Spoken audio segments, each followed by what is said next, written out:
Afghanistan, what's a wonderful time they had at the 50 over World Cup in India.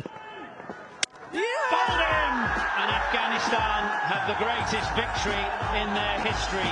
All of a sudden, expectation in Kabul and all over Afghanistan is at the highest level ever. This is a unit that has everything covered. Gone are the days when Afghanistan just needed spin bowling. Now they've got pace. Fazal Haq Faruqi is a wonderful left-arm swing bowler. Naveen ul-Haq, with a slightly unusual action, playing for Lucknow Super Giants in the IPL, is a top-class operator. And they've got an all-rounder in Azmatullah Omarzai, who's playing for the Gujarat Titans. Swings the ball up front, clean hitter in the middle order, something that Afghanistan haven't really had for a long, long time. So all of a sudden, pace bowling is taken care of.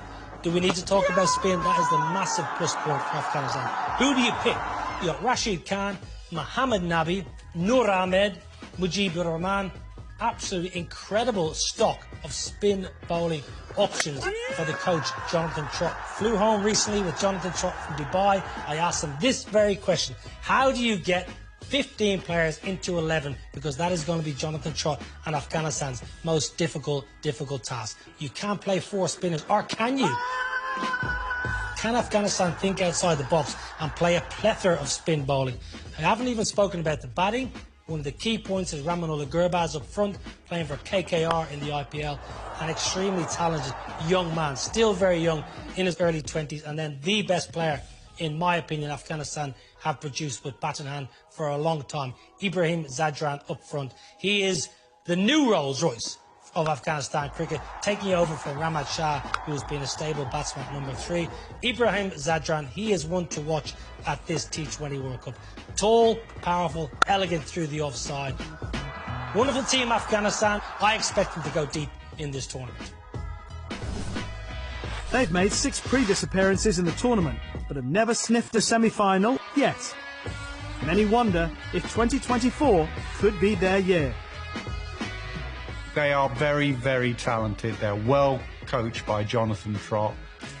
Conditions in the Caribbean will suit them, spinning pitches. They will be a threat to any side. I mean any side, as we saw in the 50 over World Cup. Afghanistan just have to build on the 2023 World Cup and, make it to the semi-finals. And if they can get into the knockouts, like no team, big or small, and favorites or not, would like to face an Afghanistan team in a knockout match, because firstly, Rashid Khan single-handedly can knock you out. But there are so many players up and down that batting and bowling lineup who can do the same. Yes, more often than not, the first name on anyone's lips when you talk about Afghanistan is Rashid Khan, the long-time linchpin of the team. But for them to take the next step, to truly compete, they need a batting lineup to match up against the world's best. Do they have the batting? I'd say yes, and I'll also say no. Worst way to answer a question. But I think they have the power play covered. I think in the back end, you're looking at the likes of Najibullah, Mohammad Nabi. I'd really love to see Rashid Khan take more responsibility with batting hand for Afghanistan, especially in this tournament. The grounds are not massive, but in stretch your imagination, I think he has a lot more in his locker. We see it in the IPL, we see it in franchise cricket. He can win you a game with batting hand, Rashid Khan, and I think he'd be mightily important going into the World Cup if he gets the responsibility, if he gets the consistency, and he's able to play the knocks that we've seen him play in franchise cricket. We fancy them to win their games against Uganda and Papua New Guinea, but with places up for grabs in the Super 8 round, only 2 can go through. After the break, we preview a team that doesn't often fail to make the knockouts of these tournaments: New Zealand.